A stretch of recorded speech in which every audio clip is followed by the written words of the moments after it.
அனைவருக்குமே வணக்கம். சற்று முன் கிடைத்திருக்கக்கூடிய ஒரு மிக மிக முக்கியமான செய்தி ஒன்று வெளியாகியுள்ளது.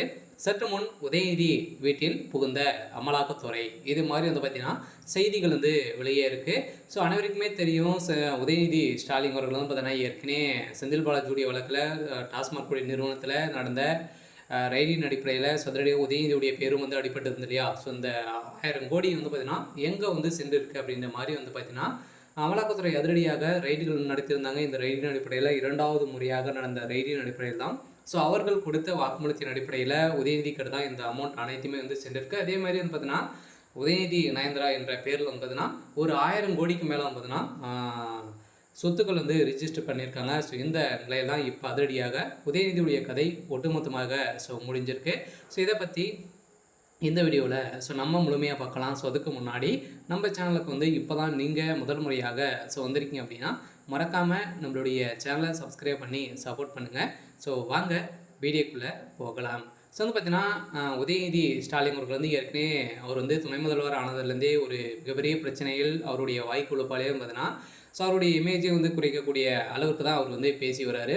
இதை தொடர்ந்து செந்தில் பாலாஜியுடைய வழக்கிலும் அதே மாதிரி செந்தில் பாலாஜி அமைச்சராக இருக்கும்போது டாஸ்மாக் நிறுவனத்தில் இந்தியாவிலேயே வரலாற்றிலேயே முதல் முறையாக பார்த்தீங்கன்னா ஸோ தமிழகத்தில் டாஸ்மாக் நிறுவனத்தில் நடந்த ரைடின் அடிப்படையில் எக்கச்சக்கமான பணங்களும் சிக்கிது. அதே மாதிரி குறைந்தபட்சம் 1000 கோடிக்கு மேலே மெகா ஊழல் நடந்திருக்கு அப்படின்ற நிறுவனம் ஆகி ஸோ இப்போ பார்த்தீங்கன்னா வழக்குப்பதிவு செஞ்சுருக்காங்க. இந்த வழக்குப்பதிவின் அடிப்படையில் செந்தில் பாலாஜியுடைய பதவியை ராஜினாமா செய்திருக்காரு. இதை தொடர்ந்து திமுக பார்த்தீங்கன்னா முக்கிய பிள்ளைய திமுகவுடைய அறிவாலயமே பார்த்தீங்கன்னா இதில் சிக்கியிருக்காங்க அப்படின்னு தான் ஒரு மிகப்பெரிய டவுட் பார்த்தீங்கன்னா மாற்றிருக்காங்க. இந்த உதயநிதியுடைய வழக்கை பார்த்தீங்கன்னா இப்போ சிபிஐக்கு மாற்றிருக்காங்க. இந்த அமலாக்கத்துறை வழக்கை சிபிஐ மூலமாக பார்த்தீங்கன்னா ஸோ விசாரிக்க வேண்டும் அப்படின்ற மாதிரி இப்போ அதிரடியாக நீதிமன்றம் உத்தரவு போட்டிருக்காங்க. ஸோ இதன் அடிப்படையில் தான் செந்தில் பாலாஜி அவர்கள் ஏற்கனவே டெண்டர் விஷயத்தில் பார்த்தீங்கன்னா எக்கச்சக்கமான கோடிகள் பார்த்தீங்கன்னா 350 கோடிக்கு மேலே பார்த்தீங்கன்னா அரசுக்கு இழப்பீடுகள் செஞ்சுருக்காரு. இதிலும் மெகா ஊழல் நடந்திருக்கு அப்படின்னு இப்போ பார்த்தீங்கன்னா லிஸ்ட்டு எடுத்திருக்காங்க. இந்த லிஸ்ட்டின் அடிப்படையிலும் இதற்கு அனைத்துமே காரணமாக இருக்கக்கூடியவர் யார் அப்படின்னு பார்த்தீங்கன்னா உதயநிதி ஸ்டாலின் அவர்கள் தான்.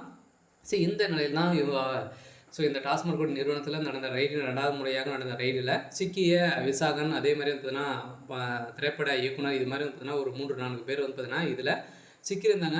இவர்கள் அனைவருமே பார்த்தீங்கன்னா இப்போ அதிரடியாக விசாரணைக்கு உட்படுத்தியிருக்கக்கூடிய நிலையில் தான் அவர்கள் கொடுத்த வாக்குமூலத்தின் அடிப்படையில் இப்போ அதிரடியாக பார்த்தீங்கன்னா உதயநிதி வசமாக சிக்கிக் கொண்டார். அதெல்லாம் பார்த்தீங்கன்னா உதயநிதி வீட்டில் இன்று காலை பார்த்தீங்கன்னா அதிரடியாக அமலாக்கத்துறை ரைடிகள் நடத்திட்டு இருக்காங்க. இந்த ரைடின் அடிப்படையில் இப்போ ஒரு சில தகவலாக வெளியாகி வருது.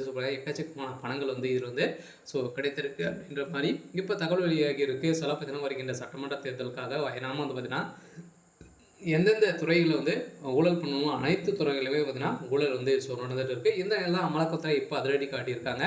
சரி, ஓகே. ஸோ இன்னைக்கான அப்டேட் இதுதான். ஸோ மறக்காமல் நம்மளுடைய சேனலை சப்ஸ்கிரைப் பண்ணி சப்போர்ட் பண்ணுங்கள்.